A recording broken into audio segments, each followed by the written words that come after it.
Chris into the queue. Oh, yeah, look at that handsome man. And oh, by the way, while we're talking about this, I seen you and Tom standing together. They didn't y'all had like half the women in the place looking at y'all. I was like, look at this. I took some pictures. I said, I got blackmail. I got some blackmail evidence now, man. You know, Tom's one of the illustrators, and the girls just love Tom. Last year, he had like a train falling around the place. I was like, Tom, you're mad? He said, yeah, man, I'm trying to get away from him. It's funny as hell. It was just one of them things. But anyway. Well, I'm single, so that's a good thing for you. You said drive on by. Yeah. You said, looking for a wife there, man? No, no. Not a wife. I'm getting Chris in trouble. I'm here for a few days. Jesus. I'm getting you in trouble. Go ahead and tell me your name. I'm sorry. Hey, going, everybody. I'm Chris Winspear. I'm the grand prize winner of volume 36 of the Rise of the Future contest. Author. My story is The Trade, which is the first story in the volume. It had some bit of fun. Essentially, an alien comes, makes first contact with the people on the International Space Station because that makes sense. It's the most convenient people you would actually, realistically talk to. And he offers them solutions to climate change, solutions to all our problems, but of course, for a bit of a price. So yeah, check that out. She said that. It's remember. So, what made you think you can write? Well, first off, before we go there, y'all need to go watch 2020 and 21. Chris was high energy on the stage. It was great. I told Carmen, I said, kids ass want to talk to him because he was super high energy and probably most high energy I heard again. He wasn't even there. He was in Ozzy. So I was like, look at this guy go, man. Yeah. So I got to meet this guy. He's going to be a blast, which you are, by the way. So what made you just grew up wanting to write or? Yeah. So I guess I used to daydream as a child. I remember one of my earliest memories is I was at school and teachers like, yeah, today fill out this worksheet and then come see me. So I filled out the worksheet, went to the teacher. She's like, good job. Gave me another worksheet. And I was like, what's the point of that? So I just sat there and daydreamed pretty much all through kindergarten, year one. And then year two, I went to a different school. And I'd been ignored for 2 years and then realized that I couldn't read. I couldn't do anything. I basically just sitting there doing nothing. But yes, I learned to read when I was in year two. I learned my letters and been reading ever since. But I guess I was a very quiet child. I just had ideas in my head because I kept them in my head. No one told me that ideas were ridiculous and I should stop daydreaming. And so eventually when I did start speaking, I probably only started speaking when I was 16 because I realized that the only way I'd get to talk to women is if I talk to women, which would involve talking. You sound like the guy of a Big Bang, man. Anyway, go ahead. Well, but anyway, I came into my shell, and by then it was too late because I had this habit of just having so many wells in my head, so many ideas. So I started writing because these ideas were in my head, and some of them I really liked. And I thought, that's cool. I'm going to write that down so I keep that, so I had that forever. And that's essentially why I started writing.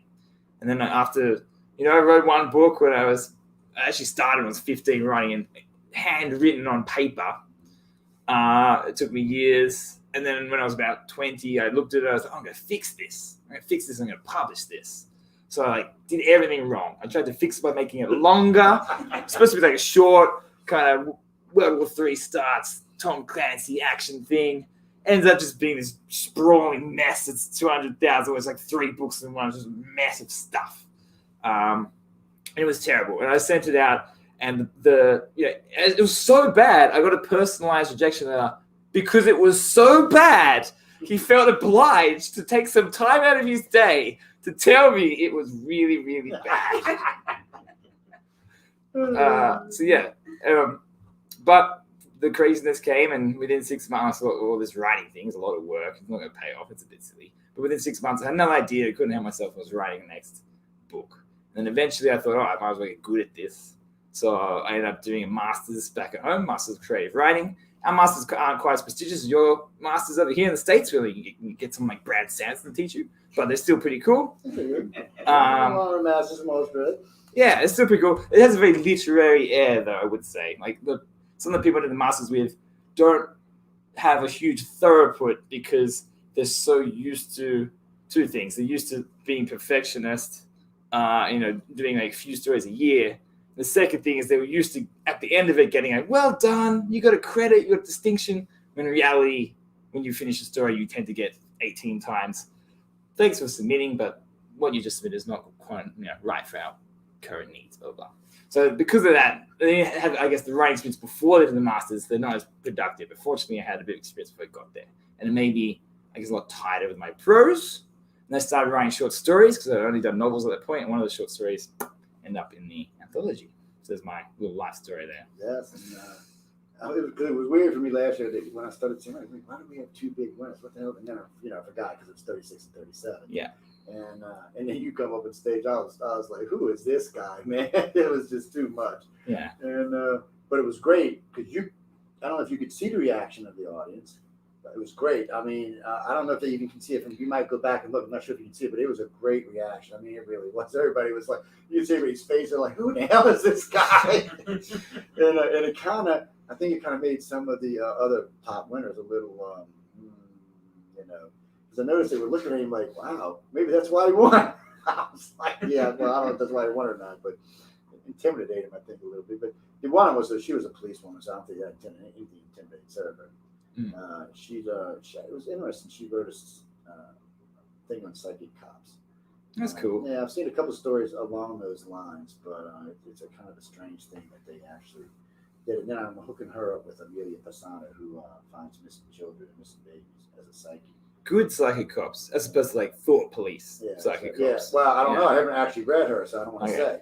And we did an interview, but it was a short one because I was going to do everybody else. But then, we had hurricane hit where I live, and my business got just unbelievable, which I'm not complaining. But when we get that busy, I'm working usually 12, 14 hours a day, so I'm not even doing my own radio shows, much less interviews. Yeah. As a matter of fact, I was supposed to go on tour, and I couldn't do it because I was too busy. And it's a good thing and a bad thing, because I got a lot of other stuff going on. When you can't tour, it makes things harder now. So I know where you're headed next. Vegas, baby. Y'all catch Chris out in Vegas. He'll be out there with your sexy babies in a little while. Seriously, if anyone wants to hang in Vegas, please find my website, cwinspear.com, and let me know, because I was just checking out town. I know nothing, so if you got any advice, it's an interesting town. I wonder if Mike's still down there right now. This guy is 6'7", 300 pounds. Just a little guy then. Just a little baby. He's one of my hosts. He hosts Discovery Paranormal and the Red Pill News. And he's a big old boy though. He cracks me. He's telling me, I said, man, I will whoop you like you were a stepchild. You better just go sit down over there. But he's great. He's a great host. But I think he just recently moved down there. And he's a party animal and a half. He can't help himself. He probably knows everybody down there too. But there's a lot of good people down there, man. It's an interesting town too. It's changed its colors just recently. You'll find out when you get down there. Okay. It doesn't no longer have its leopard spots. Let's just say it's really transformed recently. So I go down twice a year usually, and everybody goes, "You're going gambling all the time." I said, "No, I'm not going gambling. So I'm going down to Area 51 actually." What? You where? I'm like, Area 51. Why don't you come down? No, they don't come to Area 51 with me. They're like, no, thank you, Joe. We're going gambling. We're not going That's how it goes. It's cool down there as hell, man. I don't know, your eyes, they might come get you though. Yeah, no, if you want to come down. Yeah, I might come visit you. We're gonna be there in 4 days, right? Yeah. Because I gotta fly to the 40. I gotta fly back to Louisiana really quick, but I'm off for the week, which is kind of nice. So what any new books coming up? So I'm pitching a sort of saucy Arabian Nights retelling at the moment. It's basically 1001 Nights with a bit of sex magic and a feminist revolution. That's how I talk about it. There you go. So I'm pitching that at the moment, and I've said to myself, if it's not picked up traditionally, I'm going to self-publish one. I've been writing for a while. I kind of just want to get something out there. So that will come. This is my promise to y'all. Or is it all y'all? Whatever the correct grammar is. All y'all right now. But yeah, that'll be out. If I'm indie publishing it, probably sooner, probably like end of this year. If it's traditionally published, probably a year after, because they're a bit slower. They're a bit slower. 18 months on average. Yeah. I'm not exactly sure why it takes 18 months, but it just seems. I think they pipeline stuff, so they have an editor that's constantly got something on their desk, as opposed to when you hire your own people and like, sure, I'll help you right now. Yeah. Okay. Well, I'll talk to you about it later. I got a couple of friends that do publishing companies, smaller ones, but they got into it because, of course, they couldn't get their books published, so they published them themselves. And then Other people ask, can you publish him a book? He said, yeah, but next thing you know, he's got about 108 clients now that publish regularly with him. So, and I think Bruce has a little bit more than that. So they have a pretty good market. And, but I'll tell you about it later. So I know he was over at Arthur Services. What do you think? Everybody nice? It's funny whenever they see all me. them French women over there, man. I don't recall any French women. 3 of them. So at you the weren't paying moment. attention, obviously. Yeah, obviously I was not on my A game right there. It's funny whenever they see me, they just burst out laughing because they just remember that video. They remember last year when I was made the speech. They remember because it was great. It was a great speech, and it's one of those things. We tell people that because people remember you because of that. Even though you had a good book, even if they didn't read it, they now. And I'm like, have you read the story too? They're like, we read your speech, and I'm like, okay, like, read the story. Yeah. They read the story, but they remember you. So, that's a better chance that they might go look at your work because your work is seriously high energy, and it was a good thing. It wasn't a bad thing by any means. And so I remember the lady sitting next to me said, "He won? Wow!" Because for you it was weird because way ahead you focus in, all you get to was big blue eyes and hyperness. And I was like, yeah. And then the lady said, "I see a good looking guy." And the lady next to me blushed like you wouldn't believe me. I said, "Obviously he must be." And I was messing with Joni about you. Joni's like, "Joe, I'm an older woman." I said, "I know what that sexy dress you got. Don't tell me that." They didn't have a photo of me when they were judging. I just want to make that clear. It's anonymously judged. And beyond that, no photos are submitted until afterwards. Right. All that stuff came later. It all came later. It's so I know you met John and Emily. Yeah, they're super friendly. Yes. Yeah, they've been nice to they me. want to whoop your and I asses afterwards. Emily needs to stop working so hard and go scuba diving again. Yeah. I think. Well, you know what? They're interesting because when they do slow down a little bit, they do go do stuff. I know. I don't know about scuba diving. They do a lot of other stuff. She's definitely way high energy. She's like never wants to stop. She's lovely. And I'll run up on her and say, "Stop, come sit down." All right, I'll sit down. Boom, she's gone. She's like Joni. Boom, she's gone. You're like, yeah. I told Joni I was babysitting Joni's wallet for her tonight when the barbecue. And Smith says, "I said it's not more like calm down." And then she goes by. She comes back. Oh, hugs me, takes the wallet, going again. I was like, "Joni, just sit still for 2 minutes." Nope, that's never gonna happen. None of them like to stay still for too long. Mm. And John, he's always running. But it's good. I mean, they do a good job and they take good care of everybody. Anybody driving you crazy? Everybody's been nice? No, everyone's super nice, super friendly. It's weird. We didn't have any complaints last year. It always bothers me when there's no complaints. I'm like, okay, well, that's really good. I mean, it's really good. I'm not complaining either, but I think everyone's just so happy to be here, really. Yeah, everyone's in a good mood. Oh, so your artwork? Who did your artwork? A guy called Arthur Bowling III. And the fact that he's the third, we don't have that happening in Australia. So it was like, what kind of foreign duke is doing the artwork? It's my story. This is sick. But no, it was just like junior and junior's junior, whatever that means. I thought they remember meeting him. Well, I met all the illustrators, because we did all the illustrators first last year because they were such short interviews, and most of them were less than. Some of them were 7 minutes, and I was like 7 minutes. I said, well, that's good. That's all you can handle. That's fine. And some of them were a little bit longer, but the authors, on the other hand, oh my god, you should go check out some. They were pretty good. Yeah. They were. He did a great job. He did a phenomenal job, and we've been. Some the winners in my year have been hitting him up for maps and other illustration stuff. He's very talented. Yeah, I was actually glad to see everybody's artwork. I thought they did a pretty good job on all of it. And of course, I draw stick people, so anything looks good to me. Let's just be honest about it. So we know you headed out, and then when do you think you headed back to Aussie land? So yeah, I'm in Vegas to the 14th. I'm going to Hawaii, doing a bit of scuba diving and hanging out, and then going back to Australia on 24th, just before Anzac Day. 18-hour flight, 20-hour flight? Yeah, and the ironic thing is, because it worked out significantly cheaper, I'm flying from Hawaii to LA just to turn around, to go home. So that'll be a lot of audiobooks or whatever I do on the flights. Yeah. I can see that. Sometimes I read, sometimes I just stick some headphones in and go to sleep. Yeah. It just depends where I'm going and what I'm doing. If it's going to be more than 4 or 5 hours, I'm going to sleep. I just don't like when I got to sit somewhere in an airport for 3 hours. I'm like, really? Can't find a direct flight or an hour late over? See, last time I flew straight in from home. This time I had an hour wait, but it was funny because I got off the plane. So, well, you're going to board in 20 minutes. I'm like, really? I thought it was an hour. Oh, what's going to be an hour? We're going to board in 20 minutes. I'm like, where the hell is that? I don't even know what a gate is, man. I'm like, come on, people. Calm down with this stuff. Well, you're going to be at the gala this year, so you get to see all the craziness going on. Or they make you get on stage? Oh, I'm gonna get on stage. They're all gonna be like, "What's he gonna do?" I'm going to give you one of the woo whistle things. Yeah. And I'll feel obliged to do something. So I'll just end up doing interpretive dance. Just It's, peer pressure. You picked out your tux? Yeah, I brought my own tux, Yeah, I which I think was a did good last idea. I year, heard yeah. that tux fitting was a bit of a affair. It is a bit of fair. There aren't many tuxes left in LA, apparently. Well, when I usually bring mine, and when I went this year, the woman's a little strange, but I don't want to hate on it. But you should see Todd's tux.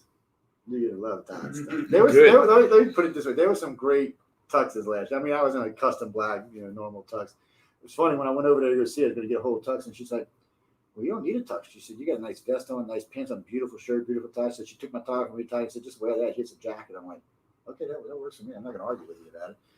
But she's a little intense. That's all I can tell you. Well, y'all don't go to her, do y'all, for the gowns? I don't know if she's what's I brought my own. See, that's the best way to do. Yeah, see, and I'll bring mine with me again next year because I don't have to do that kind of stuff. But so, are y'all gonna try to be like illustrators and come back next year?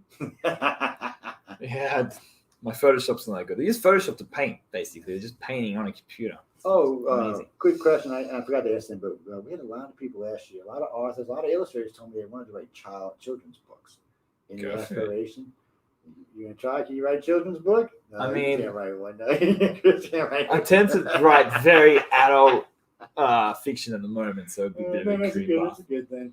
Yeah. I couldn't write a child's book. I'd be like, they'd be putting me in jail. I'd be like, what language did you use? No, you can't. It's just not gonna work. How do you like LA? LA's interesting. I wish stuff was open after 2, but hey, no city's perfect. Yeah, well, it's just they close down early. Well, you go to New Orleans, you don't have to worry about that. They're open every day, 24 hours a day, 7 days a week. It don't matter where you can eat, drink, smoke, whatever you want, 24 hours a day, 7 days a week. That sounds a lot of fun. See, when we go out, we usually even go out to midnight, maybe 1. Yeah. We go out. We usually about daylight. We'll find one of the bars that serve food, and we'll go in and eat, drink. And usually, you come out, you got your sunglasses on because it's like noon, 1 o'clock, and that's just common down there. It's just a common thing. But one of the towns they kind of closed down, and they're getting a little weird down there. So when I got out here, because when I was out here last year, I was like, man, I was looking for something to drink, couldn't find anything. Everything this place closes at midnight. I'm like, oh, come on, where am I in the twilight zone? So I mean, I'm used to that in Sydney. Sydney's not known for its wildlife. That's why I came here. I was so excited, but it's sort of similar. What did you think about L. Ron Hubbard's event? I mean, how do you think about it? If you sponsor, you think you did good by setting all this money up for everybody to get out here? Well, yeah, it's quite magnanimous to say, a certain portion of my estate will, in perpetuity, support young writers. And I kind of feel like, maybe we should put, if any other hugely famous authors that just did a Kickstarter for $50 million, pretty coincidence that I mentioned that, were to like make a competition like that, they would be like awesome for the community. Not that there's any pressure to do so. Kickstarter sounds like a good way of putting things out there. Yeah. I was listening to, if y'all know Kickstarter, y'all don't have to look it up, but I was listening to a couple of the judges talk about it today, and a couple of people made some pretty good money off of it. And it's just a way to go. I heard Dean talking about it first. Yeah. And then I think it was it Kevin? It was Kevin, yeah. And he said, then they were talking about somebody who made buku money off of it just recently. When he said the amount, I was in shock. I was like, how much? I thought he said 40,000, but you had a couple of zeros to it. Yeah. 40 million. I was like, what?